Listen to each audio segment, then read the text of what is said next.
In part 5, I want to talk about drainage properties as they affect soil characteristics for planting.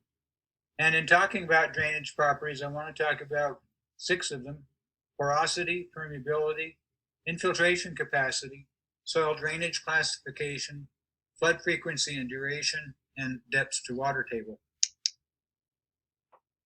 Hydraulic properties of soils refer to porosity, permeability, and infiltration capacity. First of which, porosity, refers to the volume of airspace in between soil particles. Generally speaking, while there is pore space between individual textural particles, pore space that we're looking at largely is the pore space between soil beds. And so we're talking about the volume of airspace between soil particles and the beds into which they are agglomerated. So that's how much air is actually in the soil itself. Then we can talk about permeability, which is the rate at which water moves through these air spaces in the soil. Now, in order for water to move through these air spaces in the soil, first of all, they have to be there. In other words, the soil cannot be compacted, because compacted soil has very little pore space. It has very, very low porosity. Secondly, the pore spaces need to be connected. There needs to be connectivity among the pore spaces. If there's not connectivity, then there's no way that air and water can circulate within the soil column itself. Thirdly, in the case of moisture, not all of the soil particles can always be filled with water, because when all of the air spaces between beds and soil particles are filled with water, the soil is saturated. When it's saturated, it has no oxygen, and when it's saturated, the soil is in a flooded state. So permeability then refers to the rate at which water moves through the air spaces created by porosity. And if the water cannot move through the soil, then its permeability, for whatever reason, then its permeability is greatly reduced. Thirdly, we can talk about infiltration capacity. This is the ability of soil to absorb surface moisture.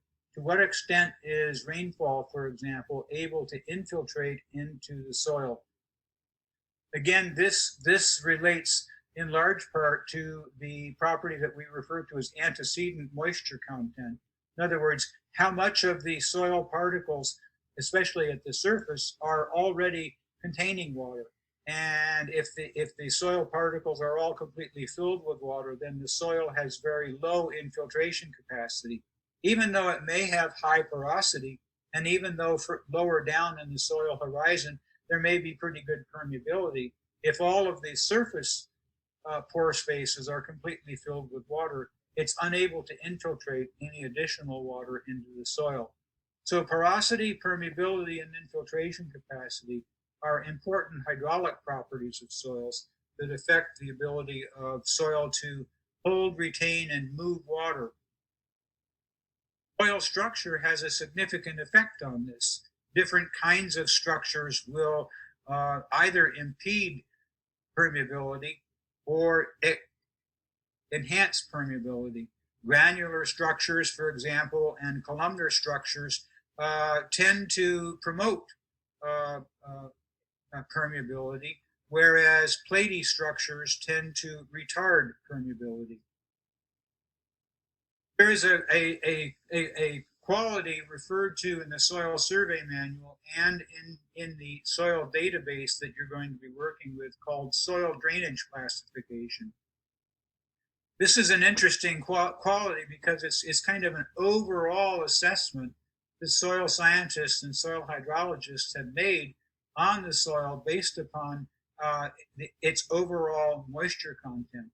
It has very interesting descriptors. It ranges, on the one hand, from excessively drained, low moisture retention soils to, on the other hand, very poorly drained, high moisture retention soils.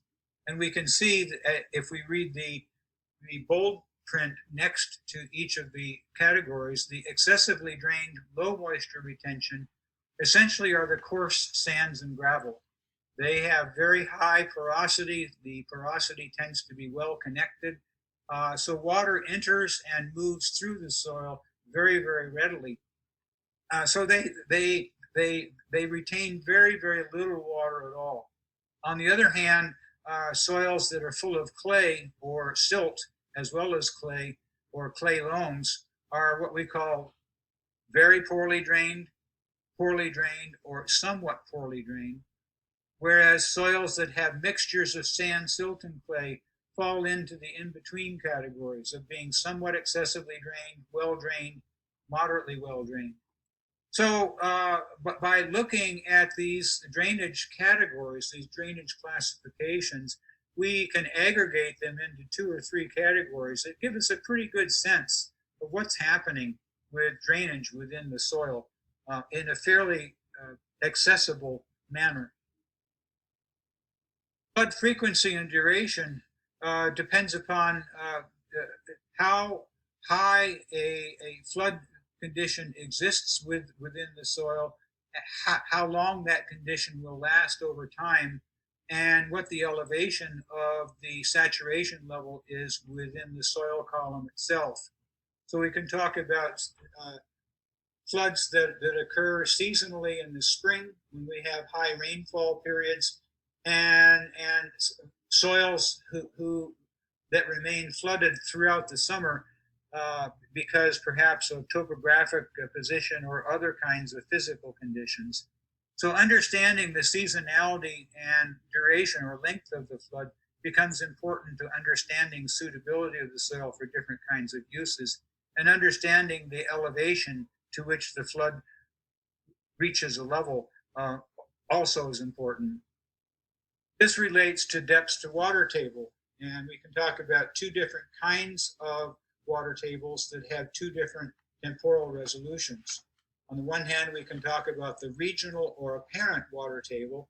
This is the water table that exists throughout the landscape. It is kind of a generalized approximation of how deep one needs to dig into the soil to find a level of saturation. And then we can find isolated conditions of what's called the perched water table, where there is something within the soil column that causes the water to be retained and not flow down to its regional or apparent water table, rather to be impeded by a level of clay, for example, that perches the water table at a higher elevation. We can see in this particular slide on the upper left, we have a pretty good soil horizon, good infiltration, we've pretty good depth to water table. And in this slide, the same image, we can see there's a clay hardpan, perhaps about 3 feet down. That clay hardpan is a lens of clay deposited by whatever means. Sometimes it's a naturally occurring hardpan. Sometimes it's created by construction activity. Regardless, the result is the same. It tends to perch the water table, and we get a water table that is artificially high, created by the imposition of the clay hardpan underneath of the surface. We can also talk about the resolution of the water table. Some water tables are quite long lasting in terms of their depth. Some soils tend to have a fairly shallow year-round water table, especially if they're in low-lying areas at the bottom of a watershed where water is coming down out of the upland portion of the watershed. The low-lying areas then are going to have a year-round seasonal,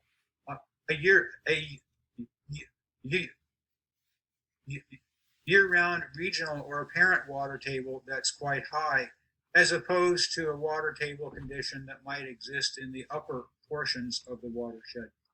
And then sometimes you run into soils that, for whatever reason, flood on a regular seasonal basis. They might flood regularly in the spring, and that seasonal flooding will last through perhaps the beginning or middle of June.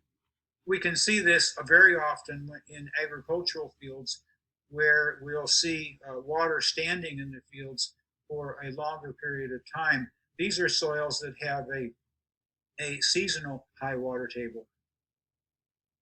We can see in the brick wall in the lower left-hand side, we can see evidence of a water table that is above the level of the brick because water is seeping into the brick and flowing down the brick, staining the surface of the brick.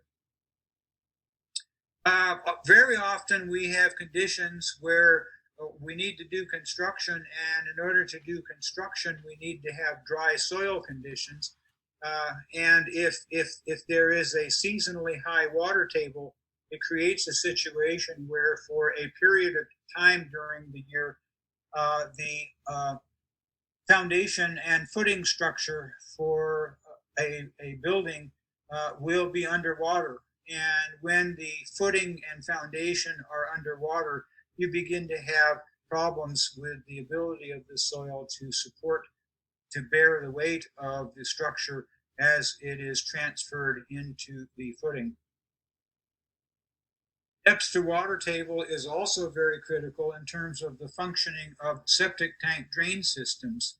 Septic tank drain systems collect solid and liquid waste from an indoor plumbing system, store it in a septic tank, and gradually over time siphon off the liquid component, discharge it into perforated pipes that flow down through a gravel trench and infiltrate the soil, infiltrate the moisture into the underlying soil burden. As long as there is at least 3 feet of dry underlying soil, the drain field will work properly. However, if the water table is within 1 foot or 2 feet of the surface, the capacity of the soil to accept the waste infiltration from the liquid part of the sewage is reduced. And where this is particularly a problem is when we have a seasonally high water table, where in the spring, let's say from April through July, the water table might be very high, and the effluent from the seepage pits immediately penetrates into the high groundwater level, creating water quality problems.